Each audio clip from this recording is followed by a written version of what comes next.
Hello and welcome to this very exciting episode of the Newsmakers, the show where we bring to you eminent personalities and their success stories from all walks of life.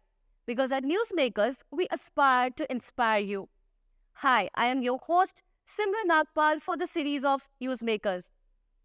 Friends, it is very rightly said that achievers are not born talented. They have in them the attitude of I can do. And with us today, we have a very, very charming and a young achiever who has just cleared her 12th and she's already a life coach. And not only this, she is an author as well. I am so excited to have her with us on our show, which is an inspiring show. A very warm welcome to a very charming personality, Miss Priya Aswani. How are you today? I'm doing amazing. Thank you so much. It's so good to have such a young woman with us who's all set to make her life a new journey of life. Thank you so much for having me here. It's a pleasure. So Priya, my first question goes, I know that you have just cleared your 12th. Yes. And you're a youngest life coach. Wow, what an achievement. So how did this happen? You've come up to this level of being a life coach. Well, when I started the life coach journey, it was with a very simple questionnaire that we did. And then again, for selecting, I had my doubts, because being young and a life coach, you sometimes fear that people might not trust you enough. People might not trust you with your experiences. But then as soon as I started the journey, it not only did it help me understand my own self, but also helped me understand very different perspectives, because I was with peers who I had a lot of experiences that I never knew that people could have. And hearing their journeys, hearing their stories inspired me and motivated me that, people with such different journeys come together in such a good way and, become a part of this important journey that I am continuing. And being a life coach just helps you reach out to people and help them be more aware about themselves. So this life coach thing was always in you, you always thought of being one, because it is something which is, a life coach is a healer, It goes out to heal people. It is mentally, emotionally. So what was that in you that you chose to become a life? Well, at the start of the journey, as I said, that I wasn't aware that, life coaching is for me for sure. And it was a evident moment for me that, this could be something that I really want to do. And reaching out to people has always been easy for me. I've been a person who has always liked socializing or, just talking to people, listening to them. And a life coach listens, and not only do they listen, but also ask you questions that are supposed to help you answer your own questions. You were not empathetic a person. You could just correct that. And plus with empathy, I would say that I've got this skill to recognize and ask the question that you're supposed to ask at the right time, because a life coach helps you do that, helps you question your own self, helps you solve your own mysteries by just asking the right questions. Wow, so nice. So very wonderful. So you must have tasted your struggles, because reaching to this point, school time and then being into a life coach profession, struggles though definitely would have been there with you. Please tell us about that. Talking about struggles, I would say that I started when I did everything that I could when I was 13. And then since then, I've always tried to balance my life. And it's always not been easy because I did an IB school, which in itself has a lot of assignments and a lot of tasks to complete on time. So that was there. And I wanted to pursue my further education abroad, which also requires high expectations with your academics. And with that, I've always wanted to do or go the extra mile. And while going the extra mile, I realized that extra mile is what really mattered to me and really changed and molded me into the person that I am today. And I was being shaped, I feel like the struggles wouldn't overpower the achievements and the happiness that I felt along the way. And I always had my support system with me, always being my backbone and trying to push me to do things. I've had my parents, I've had my aunt support me always. And in that journey, I've realized that being alone is not that difficult. But when you have a support system, it becomes very easy. Yes, absolutely. So viewers, you just noticed, I'm sure you must have heard what Priya just told us, that there has to be a backbone. So every time for any work, it is a teamwork, right? A teamwork makes a dream work. And your team was your parents. And I'm going to be back to you because I have a very, very important question coming up. So Priya, we were just talking, and I was very, very keen to know that who is one person in your life who's really inspired you to be here so young? Somebody must be pushing you hard. Do that. And who's that person? I would say definitely I do have that one person, and I would say that's my dad. Okay. And him and I started living this dream, or creating our own dream. I wouldn't say that it's my dream or his dream for me to be here, but it was our dream that we came up with together and that we built together. And since then, he supported me and I've supported him, because I would say that we're in this journey together. Like every difficulty that I face, he faces. Every success that I face, he's happier than I am. And which is what really pushes me. So he's always been there. He's always been my support system. Wow, that's so true. Our parents, we always give our credit to our parents because they are the one who really pushes us. And I truly agree to this, because as a parent, even I know that it so happens. Coming back to your beautiful journey, Priya, I would really want to know that, is Priya a very serious life coach, or there is a bubbly Priya to you? I would say that being serious is so not me. And I would say I like having fun. I love doing improv things, like just in the moment. And I've always been somebody who's always wanted to explore, and which is why I wanted to explore my personality as well when I went into life coaching, or whenever I did any other course or seminar that I attended. I've always wanted to explore different sides of my personality.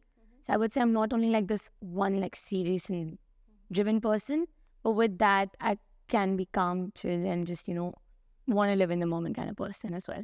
That's so true. So it's very, very important to live in the moment. And you picked up the right thing for your lives. That, living in the moment is what we all need to do. We're just sulking with things that what will happen tomorrow. That's not the key. A very young girl is teaching all of us. Viewers, please make sure to live in the moment. So very beautiful, like your smile is. So Priya, I would really be interested to know, you have also written a book. Correct. Wow, that's absolutely commendable. I would really want to know the book, which is the 3 a.m. book. It says a lot. The name of the book says a lot. And what is it all about? I'm glad it does. Well, my book is called 3 a.m. Thoughts Turning into Forever Definition. And well, picking on that title, I would say when you're in your darkest hour, or metaphorically, that's what 3 a.m. is, you tend to think of the darkest things that have happened in your life. You tend to carry that baggage with you of several binding thoughts, several negative thoughts in your life that actually control how you define your life. And well, I would say when you define your life in a correct manner, things tend to happen correct with you. And when you redefine them, suppose if you have a binding thought and that is not what you want to have in your life, if you start to redefine them, they will not only empower you, but actually help you grow and pursue the things that you've always had in mind, or always had dreamt of rather. And well, when you transform that thought, it actually gives you the sense of peace and calmness that it brings to you. And well, the book covers 10 such thoughts. And in the conclusion, it gives you like an overall idea of how to transform the several 10,000 millions of thoughts that you have in your life. Because a book obviously cannot teach you how to handle each one of your thoughts, but it can teach you like different processes or different types of questions that you should ask yourself to actually help you transform that thought. Okay, so like we were also discussing that our thoughts makes us. Correct. So it is this is the particular emotion you picked. Well, I personally believe that your thoughts absolutely make you. You know how people say you are what you eat, but I would say you are what you think of. And that, especially what you think of in the darkest of hours, because that's when your mind has the freedom to think whatever it can, or rather whatever it wants to, because people usually tend to focus on the pain that they've gone through rather than the happiness that they've experienced. And the book specifically focuses on emotions such as anger, fear, anxiousness, overthinking, I would say, because the youth tends to think a lot and we overthink it to an extent where we are completely lost. I think that's why we're perceived as lost individuals. But I feel like if we have clear thoughts that empower us, we wouldn't be asked that. Wonderful. I mean, I keep saying this word wonderful because I'm really, really happy to have you with us with the kind of thoughts that you have. Your book says a lot, which is like it's covering all the emotions. And for the young generation, it is important to think good, to see good content, and to think good. This is very, very important for us. Priya, like I know that you're also going to just, widen your horizons. You're just all ready to fly to another part of the world to pursue your entrepreneurship. Okay. Now, this is one thing I want to see you doing really well. But where do you see yourself 5 years from now?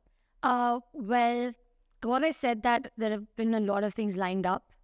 And in 5 years, I'm bound to complete those. But as a person, as an individual, I want to see myself empowered. And I want to see myself at a position where I'm not only proud of myself, but my parents are proud of me.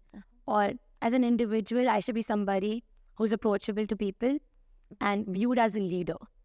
And because I've always felt that in me, if there's determination and persistence, I could influence people to do the same and lead an entire group to doing a dream that we all think of together. Wow. Very, very nice. And I really bless you for that, that you, whatever you are dreaming about your life to be from years from now, you should get that because you have that in you. So Priya, tell me, this is the digital time. Like we all are hooked on to the digital world. Every one of us has a mobile in the hands. I know it's a boon as well. We all have to work upon it. We're working, we're also seen on TV these days. But it also comes as a hazard for a lot of people. Like there is a communication gap between parents these days. You really are up to your phones and, just being on that. Why am I asking you? Because you are the young generation and you must be facing it. Correct. So please tell me your experience. And if it is good, please do that. And if it is bad, please share with us. Well, with social media and using technology, I would say with great power comes great responsibility. And technology is very powerful, I would say. It's a source where you can get a lot of information, positive and negative.